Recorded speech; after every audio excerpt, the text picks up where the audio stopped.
जय श्री गणेश, जय मां शारदे, जय श्री कृष्ण। सभी गुणीजनों को मेरा प्रणाम। मैं दर्शना शर्मा कोलकाता से अपनी घुटन कहानी प्रस्तुत करने जा रही हूँ, जो कि हिंदी की गूंज अंतर्राष्ट्रीय पत्रिका स्त्री विशेषांक, ये जापान से निकलने वाली भारत की प्रथम साहित्यिक पत्रिका है, उसमें मेरी कहानी प्रकाशित हुई। डॉक्टर रमा पूर्णिमा शर्मा जी मैडम जी को और उनकी पूरी टीम को मैं धन्यवाद करती हूँ। उनका बहुत बहुत धन्यवाद। मैं जब इस कहानी को लिख रही थी तो मेरे जहन में एक छवि थी, जिसे कि मैंने मार्गदर्शन दिया था और वो अपनी जिंदगी की सही राह पर चली गई। तो मैं ऐसा मानती हूँ कि हम शायद ऐसे लेख या लघु कहानी लिख लिख कर बहुत सारी जिंदगियों को बचा सकते हैं। उनके टूटते हुए घरों को, तनाव को सकारात्मक विचारों द्वारा दूर करके भटके हुए लोगों को सही रास्ता दिखाकर काफी चेंजेस जो है हम लोग ला सकते हैं। मैं छोटी छोटी लघु कहानियां लिखती हूँ और प्रकाशित कई बार करवा पाती हूँ, कई बार नहीं करवाती, लेकिन कभी जब मैं किसी को दुखी देखती हूँ या प्रसन्न भी देखती हूँ तो मैं उसी पर सोचती हूँ कि इसकी एक छोटी सी कहानी जो है वो सबको पता चलनी चाहिए कि कैसे ये यहाँ तक पहुँचा या कैसे वो हार कर आगे बढ़ने की उसमें तमन्ना जागी। तो इस प्रकार की तो मेरी ये कहानी छोटी सी है, लेकिन काफी मैंने सोचकर कि जैसे आज हम लोग देखते हैं, आज की जनरेशन जो लव मैरिज का जो शादी का जो बंधन है और लव मैरिज कर लेते हैं और उस बंधन को ये नहीं समझ पाते, तो मैंने इसी बात को प्रकाशित करना चाहा है। तो मेरी कहानी घुटन। जिंदगी इस कदर दौड़ती चली जा रही है कि हमें ना अपना होश है ना दूसरों का। कौन क्या कर रहा है इससे किसी को कोई फर्क नहीं पड़ता। जिसे देखिए वह भागता दौड़ता चला जा रहा है, बस भागता जा रहा है। हमारे पड़ोस में रहने वाली गिन्नी की शादी अभी 2 वर्ष पहले उसके पसंदीदा राहुल से हुई थी।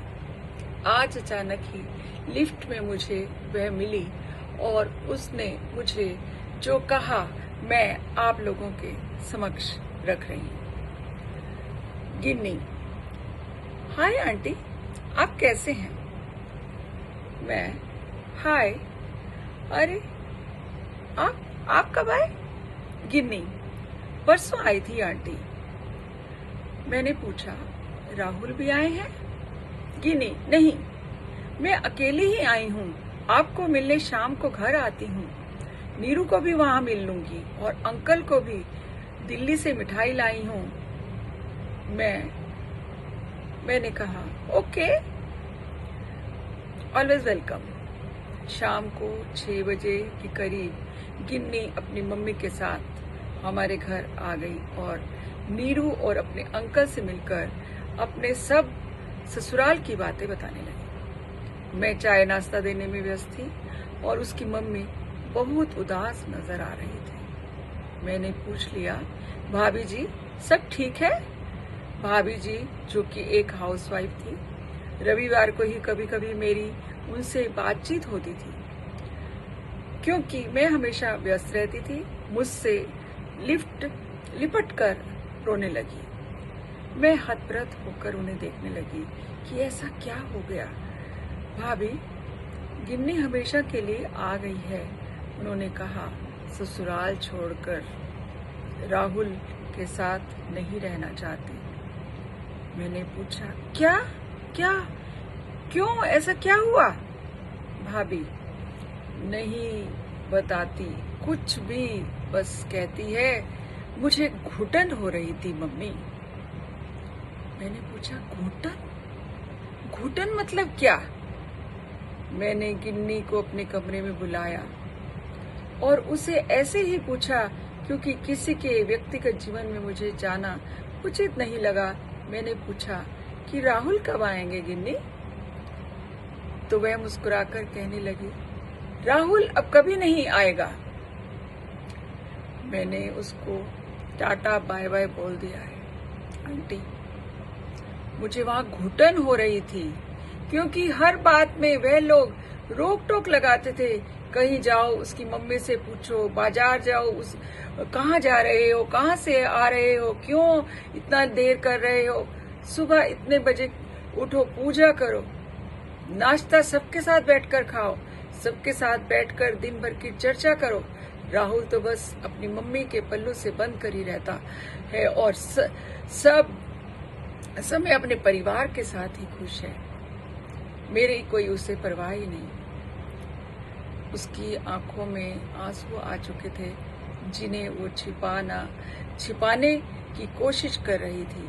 मैंने उस वक्त कुछ भी कहना ठीक नहीं समझा, चुप रही बस। गिन्नी, हम नहीं जाएंगे अब, वहां चलो, मम्मी चलते हैं। Aunty uncle bye bye, Neeru bye, तुम आ जाना जब फ्री रहोगी। उसके जाने के बाद मैं और मेरे हस्बैंड इस विषय को लेकर चर्चा करने लगे कि अभी उसकी उम्र सिर्फ 23 वर्ष है और मिस्टर खन्ना है नहीं। भाभी जी ने उसकी शादी में कितना खर्च कर दिया। राहुल एक अच्छे परिवार से था और अच्छे संस्कारों वाला, सबके साथ मिलजुल कर रहने वाला लड़का था। पता नहीं आजकल के बच्चों को क्या क्या चाहते हैं। परिवार ही तो सब कुछ होता है। परिवार के साथ मिलकर रहना भी एक बहुत बड़ी कला है जो एक माँ को अपने बेटी को शिक्षा देनी चाहिए।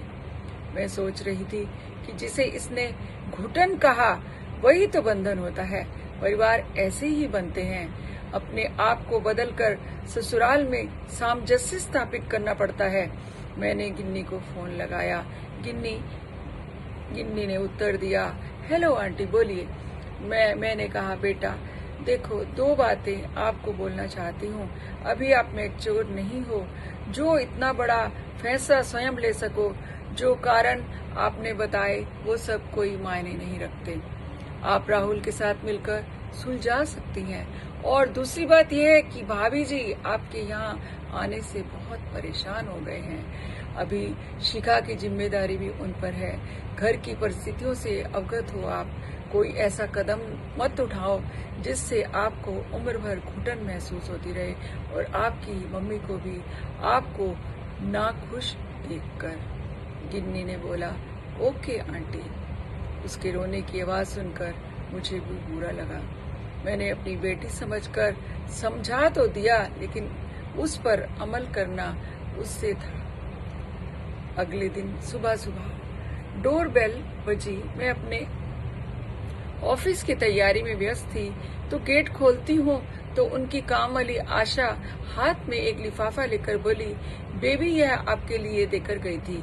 मैंने लिफाफा हाथ में लिया और मेरे दिमाग में थी शब्द के विषय में प्रश्न लग गया। यह गिन्नी का पत्र था।